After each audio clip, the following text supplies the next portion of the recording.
আগামী 25 ডিসেম্বর দেশে ফিরবেন বিএনপির ভারপ্রাপ্ত চেয়ারম্যান তারেক রহমান। দেশে ফেরা উপলক্ষে যুক্তরাজ্য বিএনপির নেতাকর্মীদের এয়ারপোর্টে বিদায় দিতে ভিড় না করার অনুরোধ জানিয়েছেন তিনি।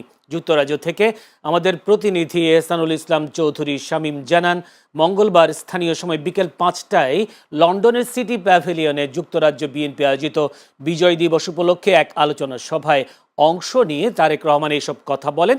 বিজয় দিবসের এই আলোচনা সভায় দেশবাসীদের সচেতন থাকার আহ্বান জানিয়ে বিএনপির ভারপ্রাপ্ত চেয়ারম্যান বলেন, ৭১-এ যারা ষড়যন্ত্র করেছিল, ৭৫-এর 17 নভেম্বরে যারা পরাজিত হয়েছিল, ৮১-তে যারা ষড়যন্ত্র করেছিল, ৯৬-তে যারা ষড়যন্ত্র করেছিল, এর পরেও যারা ষড়যন্ত্র করেছিল, এখনও তাদের ষড়যন্ত্র থেমে নেই। তাই সবাইকে সচেতন থাকার আহ্বান জানান তারেক রহমান।